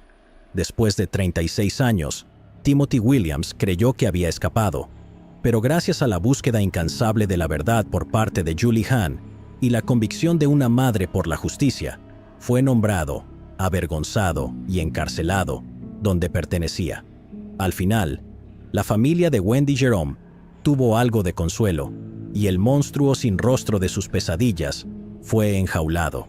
Las últimas palabras de Marlene después de la sentencia fueron: ¿alguna vez se acabará para mí? No, pero esta puerta está cerrada. Kimberly Langwell. Era la tarde del 9 de julio de 1994. La adolescente Tiffany esperaba con ansias la cena de esa noche. Su madre había llamado alrededor de las 5:30 de la tarde para decirle que estaría en casa para la cena, después de una rápida parada en la casa de su exnovio. Tiffany estuvo de acuerdo porque todavía había tiempo antes de la cena. Iban a tener un invitado, así que había tiempo para prepararse. Poco sabía que esa sería la última vez que escucharía la voz de su madre. La madre soltera de 34 años, Kimberly Langwell, no se presentó a la cena esa noche. Su nuevo novio, Ken Weatherford, salió a buscarla. Encontró algo extraño. Su carro estaba abandonado en una farmacia, pero no había señales de Kimberly. ¿A dónde se fue? Nacida en el día de San Valentín, el 14 de febrero de 1965, en Beaumont, Texas, Kimberly Langwell creció y pasó la mayor parte de su vida allí. Fue increíblemente atractiva desde muy joven y recibía todo tipo de atención. Quedó embarazada a los 18 años, pero no se rindió. Crió a Tiffany sola y se las arregló trabajando en varios empleos. Afortunadamente, encontró trabajo en una planta química, lo que significaba que ya no tenía que trabajar en 3 empleos. Fue en una refinería de Mobile Oil, para ser precisos. Quería darle a su hija la mejor vida posible. Kimberly acababa de salir de una mala relación. Su exnovio, Terry Rose, lamentaba muchas cosas sobre su relación, una de las cuales fue haber sido físicamente abusivo con Kimberly.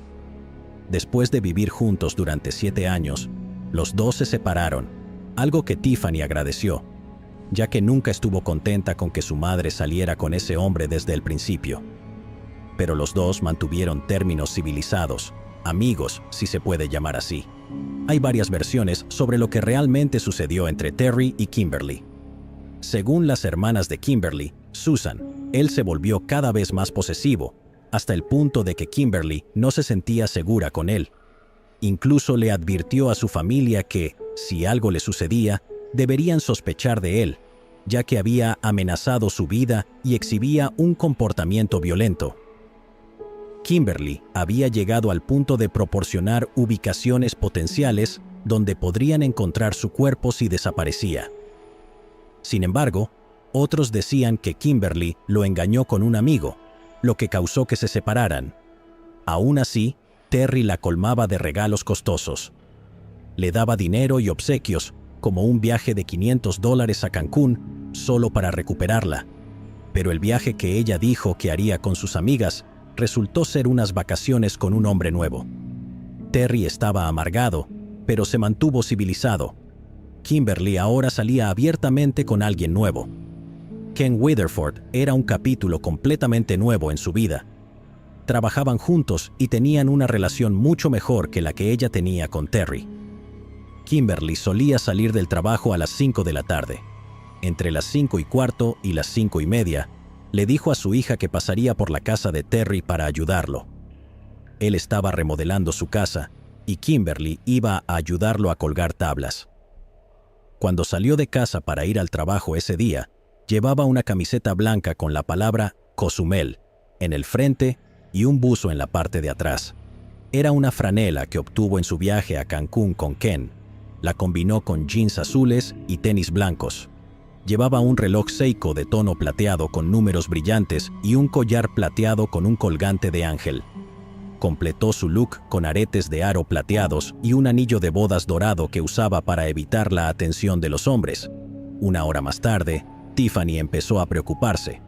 Kimberly no contestaba ninguna llamada en su teléfono celular, que siempre tenía cerca. Cuando Kimberly no llegó a casa a tiempo, su preocupada hija llamó al exnovio para preguntarle por su madre. Él afirmó que Kimberly ya se había ido, y luego comenzó a cuestionar a Tiffany con enojo sobre por qué no lo invitaron a cenar. Mostró más preocupación por no haber sido invitado que por la ausencia de Kimberly. Tiffany notificó al actual novio de Kimberly, Ken, que su madre nunca llegó a la cena. Preocupado, él salió a buscarla en tiendas locales, bares y lugares habituales. Encontró su Nissan Altima de 1994, abandonado en una farmacia Eckert's, ubicada en la esquina de la carretera Dalen y el Boulevard Flynn. Su bolso y llaves habían desaparecido, pero su teléfono celular y otros objetos personales quedaron en el auto. Esto era altamente sospechoso, ya que Kimberly era conocida por estar siempre con su teléfono debido a su miedo a su exnovio. Parecía poco probable que se separara de su teléfono celular, especialmente si necesitaba contactar a su hija en caso de emergencia. Las búsquedas extensivas alrededor del auto abandonado no arrojaron pistas sobre su paradero. En 1999, las cámaras de vigilancia no estaban tan disponibles como lo están hoy en día, por lo que no había grabaciones de cámaras para revisar. No hubo señales de lucha ni evidencia liberada por la policía, aunque sospechaban de acción criminal. La última llamada conocida de Kimberly fue con su hija Tiffany. Desde esa llamada, no se ha vuelto a saber de ella por parte de amigos o familiares. La familia de Kimberly estaba devastada, y su hermano Norman se encargó de investigar su desaparición. Creó una base de datos personal, recopilando datos y evidencia con la esperanza de encontrar a su hermana. Familiares y amigos estaban seguros de que Kimberly nunca habría dejado voluntariamente a su hija, a quien crió sola y con quien era muy cercana. Los hermanos de Kimberly, Susan y Norman, trabajaron incansablemente para colocar volantes y difundir la noticia sobre su desaparición. Sus esfuerzos estaban impulsados por la certeza de que Kimberly no habría abandonado a su hija ni a su vida. Didi King, una sobreviviente de secuestro y agresión, pasó años tratando de ayudar a la familia de Kimberly. Ella y su esposo podían ser vistos repartiendo volantes por Kimberly cada año con dedicación. Ken fue rápidamente descartado como sospechoso, ya que tenía coartadas y estaba activamente involucrado en la investigación. Sin embargo, los oficiales se centraron en Terry Rose, con quien ella había vivido durante 7 años, solo 6 meses antes de su desaparición. Terry manejaba un depósito de chatarra y una operación de remolque en Beaumont llamada Terry's Wrecker Service. Era fácil para él deshacerse de un cuerpo. Inicialmente dijo que Kimberly pasó por su casa para ayudarlo a colgar tablas. Kimberly le había dicho a una amiga que pasaría por la casa de Terry para recoger sus objetos personales. Quizás verla con la franela de Cancún le recordó su traición. También les había dicho convenientemente a los oficiales que estaba solo en casa antes de ir al bar Corner Pocket Pool, que compartía un estacionamiento con la farmacia Eckerd. Fue alrededor de las 9:45 de la noche, así que ya tenía una explicación de por qué su auto podría haber sido visto allí. Otro sospechoso era Frank McCormack, compañero de trabajo de Kimberly, de 49 años. Era supervisor en la refinería de Mobile Oil y estaba casado, pero tenía una obsesión enfermiza con Kimberly. Le escribió varias cartas de amor y, en 1999, Kimberly le entregó esas cartas a una amiga para que las guardara. Él le ofreció miles de dólares para que pudiera hacer un viaje a Europa con su hija, pero también fue descartado como sospechoso después de años de investigación. Tenía recibos de 1999 que decían que compró papas fritas en una tienda de comestibles para una noche de póker con amigos. La familia de Kimberly, en particular su hermana, creían firmemente que Terry era responsable de su desaparición. Aunque su nombre nunca apareció en sitios web, el blog de Susan lo mencionaba repetidamente como el principal sospechoso. Todo comenzó cuando ella llamó a Terry para informarle de la desaparición de Kimberly. Su respuesta fue amarga y fría. Bien, ahora verás cómo me siento yo. Más tarde, llamó para anunciar que se sometería a una prueba de detector de mentiras, gritándole agresivamente a la familia. 3 meses después de la desaparición de Kimberly, Terry llamó a la casa y con un tono exageradamente alegre, preguntó si habían tenido noticias de Kim últimamente. Esta llamada perturbó profundamente a la familia. En noviembre del 2002, se acercó a Tiffany, la hija de Kimberly, y le preguntó si había tenido noticias de su madre. La hermana de Kimberly inmediatamente lo llamó para confrontarlo por su comportamiento enfermizo. Durante esta llamada, reveló que había fallado en una pregunta del detector de mentiras sobre si le había quitado la vida a Kimberly. Las acciones de Terry, incluidos sus comentarios insensibles y su comportamiento torturador, solo intensificaron las sospechas de la familia y su dolor. A pesar de la falta de pruebas concretas que lo vincularan con la desaparición de Kimberly, estaban seguros de que él lo había hecho. Sorprendentemente, 5 años después de la desaparición de Kimberly, el padre de Terry Rose fue golpeado fatalmente con un candelabro. Exhaló sus últimos alientos en la puerta de su casa. El agresor nunca fue encontrado, pero eso parecía irrelevante para los detectives. Creían que ella simplemente podría haber sido secuestrada en la farmacia por un extraño o por un agresor en serie. Un nuevo equipo de investigadores comenzó la investigación desde el principio y se toparon con información incriminatoria. Información confiable llegó en abril del 2024. Un ex empleado de Terry's Record Service dijo que vio el auto de Kimberly el 9 de julio de 1999 a las 5:50 de la tarde. Para las 6:20 de la tarde, su auto ya no estaba. Esta fue una pieza importante de información porque la ubicaba cerca de Terry. En ese mismo mes, un viaje a la policía resultaría ser el avance que estaban esperando. El informante, que permaneció en el anonimato, dijo que Kimberly estaba enterrada en la casa de Terry. Se obtuvo una orden para registrar su depósito de chatarra y su residencia en la cuadra 1600 de Lindbergh Drive. El FBI asistió a la policía con radares de penetración de suelo y perros rastreadores de cadáveres. La orden de registro se ejecutó el lunes 10 de junio del 2024. Los oficiales encontraron un área de 91 centímetros por 1 metro con 52 centímetros sin barras de acero debajo del piso de un dormitorio. El dormitorio pertenecía al hijo de Terry. Obviamente, había sido recortado y, según los investigadores, era del tamaño perfecto para que un cuerpo fuera enterrado. El alambre y la malla de acero habían sido cortados. La policía encontró restos humanos en la propiedad alrededor de las 3 de la mañana del jueves 13 de junio, envueltos apresuradamente en una manta. No había nada que pudiera identificarse, pero los restos fueron enviados al laboratorio para realizarle pruebas. Después de todos esos años, en los que Terry Rose había estado libre tras haber hecho algo tan horrible, su suerte se había agotado. Fue arrestado ese mismo día. 25 años después, el perpetrador por fin estaba en manos de la ley. No había nada que pudiera salvar a Terry ahora. Con sus comentarios arrogantes y sarcásticos sobre la desaparición de Kimberly, todos esos años de presunción habían terminado. Ahora, con 67 años, pasaría el resto de su vida tras las rejas donde pertenecía. Este hallazgo llevó algo de cierre a la familia de Kimberly Langwell, quienes por fin pudieron enterrarla como correspondía. Su hija Tiffany expresó su gratitud por al fin tener los restos de su madre de vuelta. Ella dijo: "He sabido desde el día en que desapareció que ella estaba allí, así que es difícil.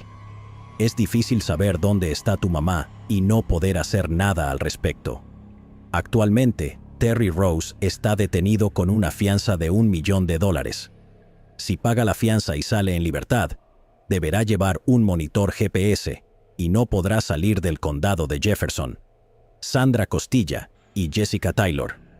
A lo largo de casi 3 décadas, un depredador con una obsesión siniestra infligió brutalidad a mujeres y mutiló sus cuerpos en busca de una satisfacción retorcida. De no haber sido por la llamada desesperada de una víctima, quizás el perpetrador habría permanecido elusivo.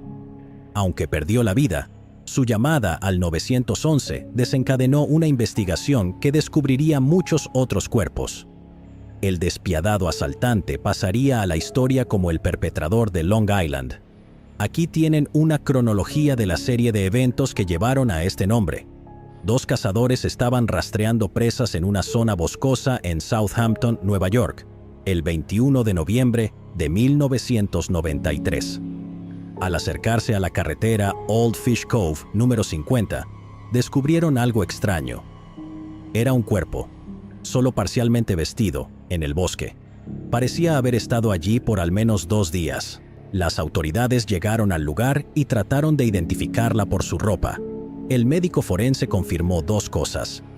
La joven de 28 años había sido brutalmente estrangulada y había evidencia de que había sido abusada y luego asesinada en un arrebato lujurioso.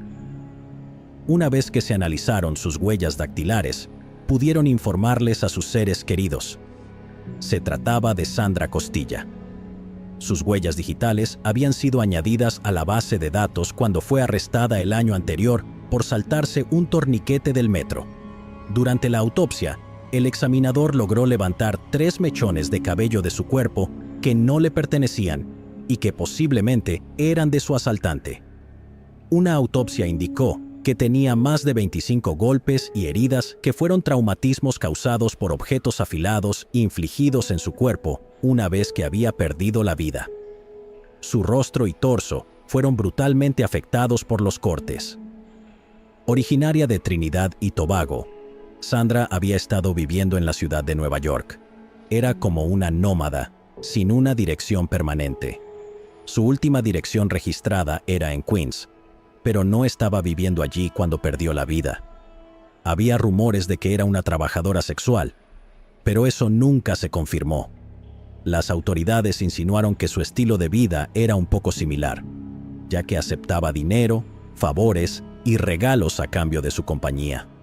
No había muchas pistas para seguir, pero alrededor de 8 años después, en 2001, los fiscales del condado de Suffolk anunciaron una conexión con John Beetroff.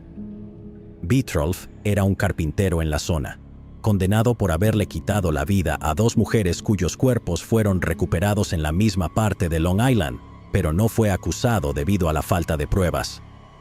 El caso quedó archivado y no había mucho más que hacer. Una década después de la desaparición de Sandra, Manorville volvió a ser noticia. Esta vez, un torso desmembrado de una mujer había sido arrastrado hasta la playa. Una mujer estaba paseando a su perro a lo largo de la orilla cuando se encontró con el cuerpo desnudo y desmembrado. La mujer había sido decapitada, le faltaban las manos y tenía un tatuaje gravemente mutilado en la espalda. El tatuaje era de un par de cerezas y parecía que el perpetrador intentó cortarlo con un cuchillo, pero no tuvo éxito en mutilarlo por completo. El médico forense pudo reconstruir las palabras del tatuaje, lo que llevó a la identificación del cuerpo como el de Jessica Taylor, una escort de 20 años. Según su madre, la familia lo era todo para Jessica. Le encantaba jugar con sus 2 hermanos y siempre se acurrucaba en el sofá con su madre. No era posible que faltara al cumpleaños de su madre, por lo que cuando no se presentó a la fiesta, su familia supo inmediatamente que algo andaba terriblemente mal. El tatuaje que llevó a su identificación decía «El ángel de Remy». Remy era un hombre llamado Cal Hill White, quien conocía a Jessica personalmente. Cal Hill fue descrito alternativamente como el proxeneta y el novio de Jessica. Afirmó que ella habría estado trabajando en Queens, aunque otros informes y testigos indicaron que fue vista por última vez trabajando en Manhattan. Pero Cal Hill White insistía en que Jessica había estado trabajando en otro lugar. Nacida en la ciudad de Nueva York en 1984, Jessica pasó por tiempos difíciles y se convirtió en escort. Según los informes policiales, tenía antecedentes de arresto en Atlantic City y Washington, D.C. Después de mudarse a Nueva York un mes antes de su fallecimiento, fue arrestada en la Gran Manzana también. había estado trabajando en las calles cerca de la terminal de autobuses de Port Authority entre el 18 y el 21 de julio, en una zona conocida en su día como el Minnesota Strip. Este tramo de la Octava Avenida, entre las calles 42 y 57, era notorio en los años 70 por su alta actividad relacionada con la prostitución. Esto fue después de que Minnesota aprobara estrictas leyes contra la prostitución, lo que llevó a muchas mujeres a mudarse a Nueva York. Durante ese periodo, la banda de punk rock The Dictators escribió una canción llamada Minnesota Strip. La franja está llena un viernes por la noche, vienen de tan lejos. Hablando de chicas jóvenes de todo el país que llegaban a la gran ciudad con grandes sueños, solo para terminar trabajando en las calles. No había mucha información disponible cuando buscaron al perpetrador. Shannon Gilbert desapareció el 1 de mayo del 2010 después de visitar a un cliente que conoció en Craigslist, en la comunidad cerrada de Oak Beach, en Long Island, Nueva York. La noche que desapareció, hizo una llamada inquietante al 911. «Alguien me está siguiendo», le dijo a la operadora antes de huir de la casa del cliente alrededor de las 5 de la mañana. «Alguien me está siguiendo, por favor». Su desaparición provocó una búsqueda que llevó al descubrimiento de 4 cuerpos. Durante el invierno del 2010, otro cuerpo fue recuperado en el área de Manorville. Era el cuerpo de Melissa Barthelemy, una escort que había desaparecido 3 años antes, en 2007. El oficial que descubrió su cuerpo no se dio cuenta de lo que estaba por venir.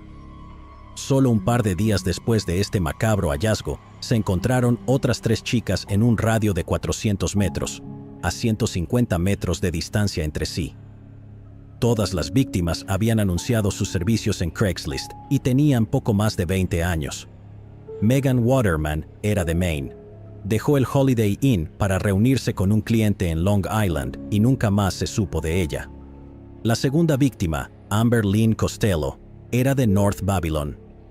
Maureen Brainard Barnes era de Connecticut. Todas trabajaban en Nueva York. Aparte de este hecho, no había nada que las conectara. Posteriormente, las autoridades calificaron estos incidentes como asesinatos y sospecharon de la presencia de un posible asesino en serie. Las 4 víctimas más recientes fueron llamadas las 4 de Gilgo. A pesar de las extensas investigaciones, no se nombraron públicamente sospechosos en ninguno de los casos.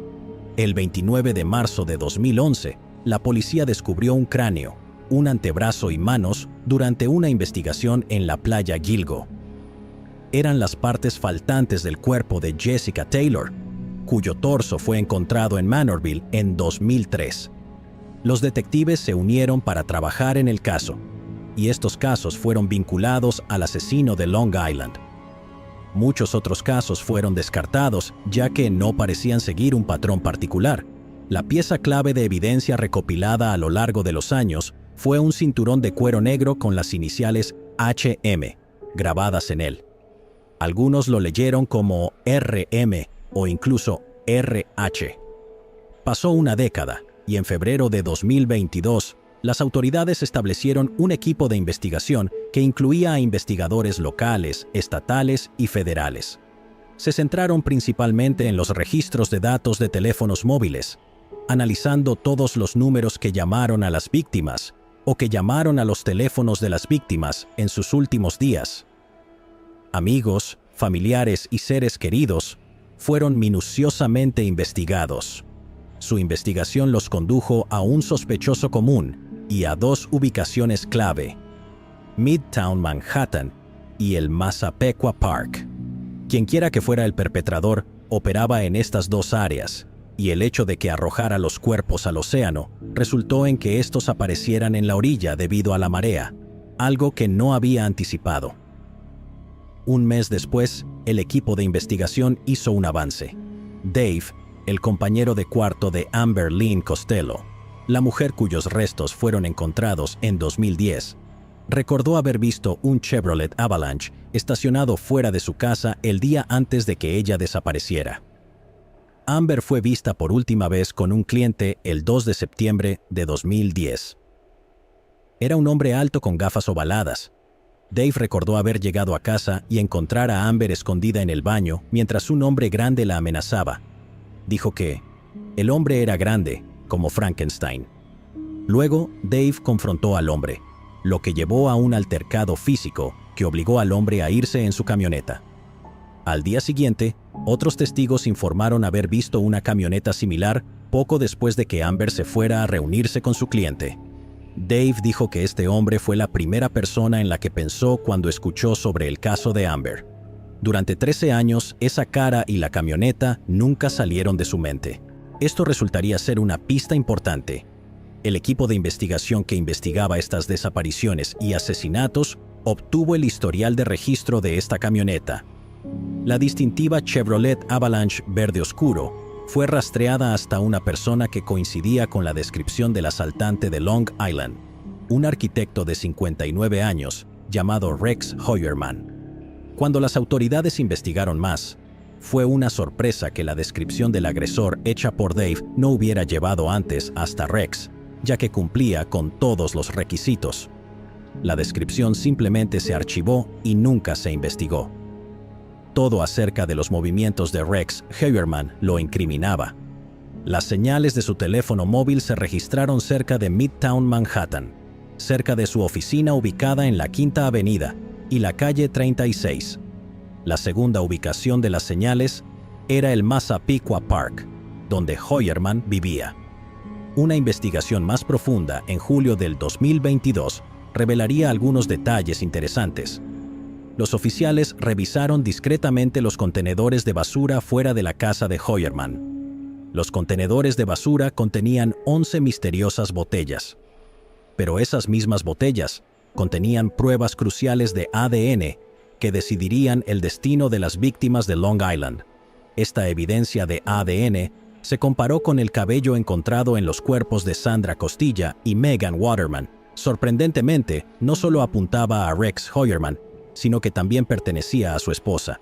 Sin embargo, ella fue descartada como sospechosa una vez que los investigadores se dieron cuenta de que estuvo fuera del estado cada vez que ocurría una de las tragedias en la playa Gilgo. Pero, ¿cómo terminó su ADN con las víctimas? Hubo otra pista cuando los detectives hicieron otro descubrimiento a partir de las costras de pizza que Rex Heuermann había desechado en su basura. Detectives vestidos de civil habían estado siguiendo a Rex Heuermann, esperando que entregara alguna forma de evidencia para arrestarlo, y lo hizo en una caja, literalmente. Mientras estaba bajo vigilancia, los oficiales lo vieron tirar una caja de pizza en un basurero en la acera, fuera de su edificio de trabajo. El laboratorio criminal del condado de Suffolk recogió las costras desechadas y las sometió a pruebas de ADN. Los investigadores luego revisaron el historial de Internet de Heuermann, lo que reveló obsesiones oscuras. Había más de 200 búsquedas relacionadas con las 4 de Gilgo. Heuermann había ido más allá, buscando imágenes de las familias dolientes de las víctimas. Algunas de las búsquedas eran obvias. ¿Por qué las fuerzas del orden no pueden rastrear las llamadas realizadas por el asaltante en serie de Long Island? ¿Por qué no han atrapado al asaltante en serie de Long Island? Y la nueva tecnología telefónica puede ser clave para resolver el caso. Estaba profundamente involucrado en el caso. Había buscado podcasts y documentales sobre las 4 famosas víctimas. Incluso, investigó sobre el grupo de investigación del 2022 que fue creado para atraparlo. Esto era irónico, considerando que estaban centrando su atención en él, mientras simultáneamente él buscaba información sobre ellos. Los investigadores demostraron que usaba teléfonos desechables para contactar con servicios de escorts y que tenía una cuenta de correo electrónico separada para solicitar trabajadoras sexuales en línea a través de Craigslist. La orden de Google se obtuvo en secreto para que Heuermann no se alertara sobre las investigaciones o cuán cerca estaba de ser atrapado por la ley. Sus cuentas de correo electrónico se utilizaban para ver algunas formas perturbadoras de películas para adultos. En su mayoría, eran películas de tortura de mujeres y niños siendo abusados de todas las formas posibles. Incluso usó esta cuenta para intercambiar selfies con futuras compañeras íntimas. Investigaciones adicionales revelaron detalles sospechosos adicionales que, aunque no directamente relacionados con el caso, proporcionaron información sobre su pasado. Desde 2014 hasta 2022, Hoyerman inició 4 demandas en los tribunales de Nueva York contra conductores a los que alegaba graves y permanentes lesiones por accidentes automovilísticos. Según los registros judiciales, 3 de estos casos se resolvieron mediante acuerdos o discontinuación, mientras que el más reciente aún estaba en curso. Durante una declaración en abril del 2018 para uno de los casos, Hoyerman compartió información sobre su vida personal y profesional. Declaró que todavía vivía en su casa de la infancia en Massapequa Park, Long Island, con su esposa desde hace 22 años, su hija y su hijastro. Cuando le preguntaron sobre deportes, mencionó que su única actividad competitiva era el tiro con rifle. Como entusiasta de las armas, Hoyerman poseía una impresionante colección de armas de fuego. Hoyerman también había incumplido el pago de impuestos durante más de una década. Los registros del condado de Nassau mostraron que se le notificaron 6 atrasos fiscales presentados por el IRS entre 2010 y 2021. Su deuda tributaria superaba los $425,000. La policía comenzó a recopilar pruebas para construir un caso en su contra y arrestarlo.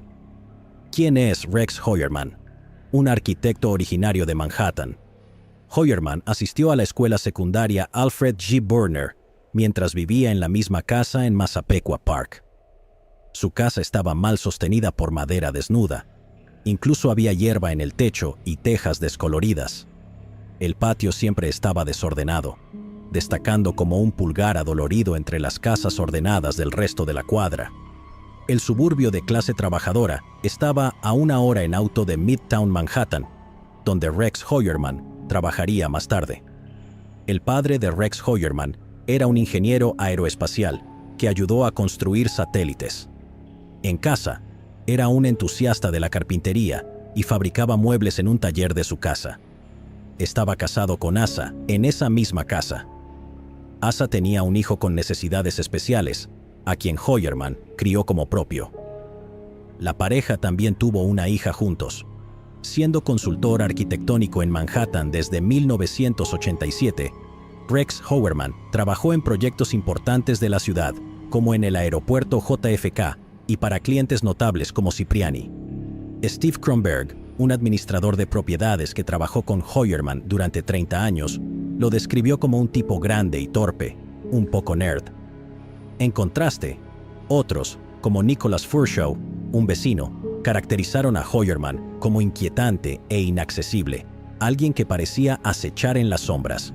Los vecinos también dijeron que siempre evitaban su casa en Halloween, advirtiéndole a sus hijos que se mantuvieran alejados porque no era muy acogedor con los niños que pedían dulces. Hoyerman era conocido como un hombre promedio que seguía una rutina diaria, dirigiéndose a la estación de Massapequa Park vestido con traje y llevando un maletín. Según un vecino llamado Barry Auslander, Hoyerman parecía un hombre de negocios típico, alguien que se mezclaba sin despertar sospechas. No era ni excepcionalmente carismático, ni particularmente desagradable. Hoyerman era el presidente de una firma de arquitectura que fundó en 1994, RH Consultants and Associates, donde también trabajaba su hija Victoria Hoyerman. La firma es respetable, con clientes que incluyen Caridades Católicas de Nueva York, la Autoridad de Aguas y Alcantarillado, American Airlines y otros grandes inquilinos en el Aeropuerto Internacional JFK. Una diseñadora de interiores que formaba parte del mismo grupo de trabajo que Hoyerman afirmó que él le dejó mensajes de voz inquietantes, a pesar de que nunca habían trabajado juntos ni se habían conocido en persona. Dejó estos mensajes de voz a finales de febrero, después de que ella terminara su participación en el grupo. Su conexión era únicamente a través del grupo de networking. En febrero del 2022, mientras el equipo de investigación se organizaba para centrar la atención en Hoyerman, fue invitado a un programa de YouTube sobre bienes raíces llamado Bonjour Realty. Esto ofrece un vistazo a la personalidad de Rex Hoyerman, quien se describió a sí mismo a Antoine Amira. Su entrevista de 18 minutos arrojó algo de luz sobre su personalidad y cómo se informaba sobre códigos de construcción y administración, y mantenía una biblioteca de libros considerados obsoletos. Para el 12 de junio del 2023, el laboratorio ya tenía pruebas de que los perfiles de ADN mitocondrial del cabello masculino encontrado en Megan Waterman y la muestra de ADN de la pizza eran los mismos. Esto era una coincidencia exacta con la escena del crimen y una muestra directa de ADN que les proporcionó la orden de arresto. Los detectives también creían que Hoyerman posiblemente había asesinado a sus víctimas dentro de su casa en Massapequa Park, Long Island, Nueva York. Su esposa e hijos también estaban fuera del estado cuando él cometía tales atrocidades. Después de mucha discreción, tenían suficiente para arrestarlo. Hubo informes confirmados de una cámara secreta insonorizada en la casa, según los contratistas que trabajaron allí. Rex Hoyerman también tenía más de 279 armas registradas, con 90 piezas conocidas por otros como una colección de armas, lo que daba aún más razones para evitar el riesgo de un tiroteo. Tuvieron que actuar con discreción y rápido al arrestarlo. El 23 de julio del 2023, estaba caminando por la acera en Midtown Manhattan. Sin que lo supiera, oficiales de civil lo rodeaban en un intento de arrestarlo sin resistencia. Para su sorpresa, Hoyerman casi se entregó voluntariamente, sin mostrar emociones, ni siquiera sorpresa. Solo estaba increíblemente callado. Después de su arresto, las autoridades llegaron a su casa en Massapequa Park para confiscar sus dispositivos electrónicos, que podrían contener pruebas cruciales. Durante este tiempo, también le informaron a su esposa e hijos sobre los cargos. En el momento de su arresto, su familia estaba en casa. Cuando llegaron los autos de policía con las sirenas a todo volumen, Asa y sus hijos estaban en shock y desconcierto. Los vecinos salieron a presenciar el alboroto, incapaces de creer que el aparentemente ordinario arquitecto de al lado, que trabajaba en un empleo regular de 9 a 5, era un individuo peligroso. Aunque se desmintieron los informes de una bóveda insonorizada, las autoridades encontraron una gran bóveda en el sótano, asegurada con una pesada puerta de hierro. Dentro, había un considerable número de armas y municiones, todas pertenecientes a Hoyerman. Resulta que Rex Hoyerman incluso tenía vínculos con Hollywood, como tuiteó el famoso actor Billy Baldwin. El tuit decía: "Me desperté esta mañana para enterarme de que el sospechoso de ser el autor de los crímenes en serie en Long Island fue mi compañero de clase en la secundaria, Rex Hoyerman". La oficina del fiscal del condado de Suffolk lo acusó de homicidio en primer grado y 3 cargos de homicidio en segundo grado.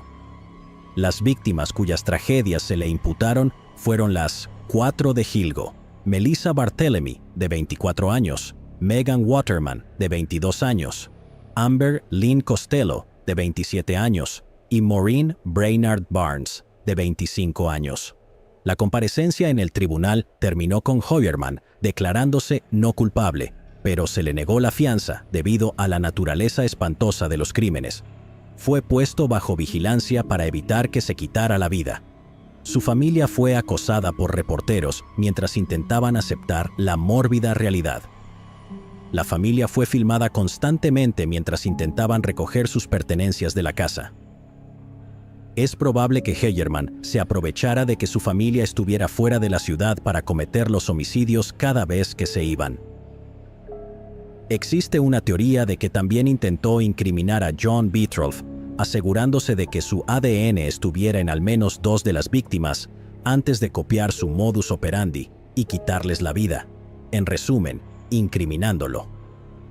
Una semana después de su arresto, Asa Hoyerman solicitó el divorcio. La casa fue minuciosamente registrada durante 2 semanas y se descubrió una gran cantidad de pruebas. Se encontró un documento de planificación en una computadora portátil en la casa de la familia Hoyerman, que aparentemente fue creado en el año 2000.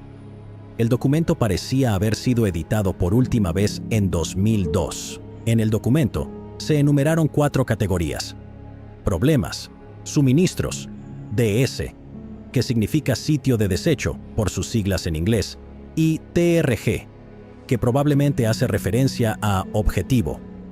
Bajo la categoría TRG, se escribió pequeño es bueno, lo que llevó a los investigadores a creer que se refería al tamaño de las víctimas. Todas las víctimas conocidas hasta ahora son mujeres pequeñas, lo cual es consistente con la entrada pequeño es bueno.